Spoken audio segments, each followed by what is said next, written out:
Audio shorthand.com में आपका स्वागत। 5 seconds.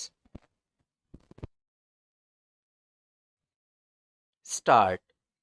Mr.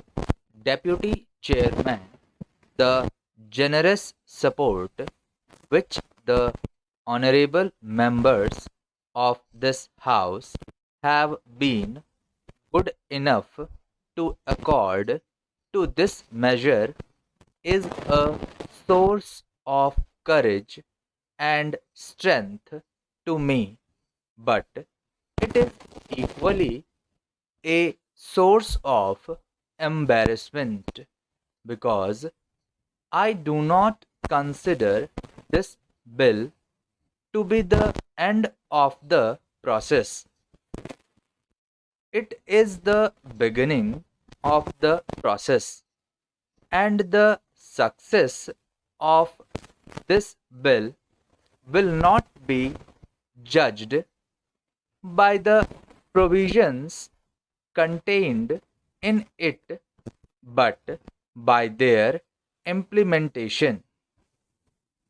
I feel that today I am being put on trial, and if I am deserving any appreciation or praise, it will be on the day when I make a success of this bill.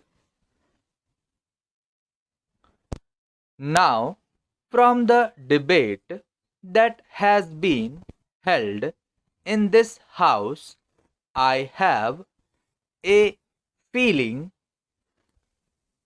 that there is not a very correct appreciation of the scope of this bill. I made an attempt to explain the scope of the bill in my opening speech, but it must be due to my fault that I could not fully bring home to the honorable members the scope of this bill.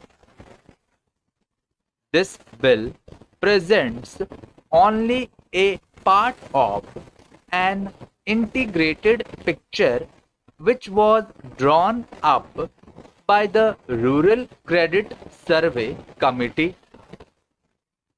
The financing or the credit part of it has been entrusted to the Reserve Bank. Some honorable members have mentioned that there is no provision for the creation of the land mortgage banks.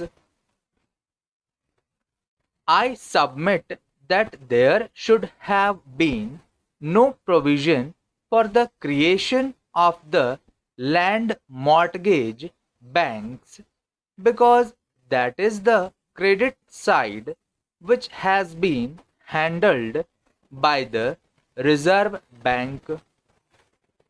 It does not need any legislation. There are already laws for the incorporation of the cooperative societies in the states, and any land mortgage bank can either be incorporated under that law or under a specialized law. Some honorable members have mentioned that there is no mention of regulated markets in it. Honorable members would be aware that markets and fairs form part of entry 28 on the state list. The Union Parliament is not competent to legislate about regulated markets, and despite the recommendations of the Rural Credit Survey Committee, we felt that we cannot legislate about them. They have therefore been left out. More than one honorable member has said that there is no provision for education of officials and others who will be handling the cooperative societies. Now, we need no legislation for that, and there is no necessity to make any provision in law.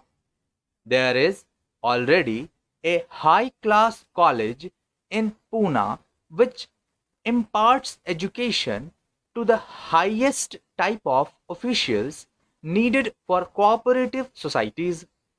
Then we have set up 5 regional colleges which will train intermediate personnel. 21 cooperative schools have been set up for training subordinate personnel. Some other institutions have been set up for training non-officials and cooperative officers for community project areas. We did not feel that it was necessary to make any provision in this law. Thank you.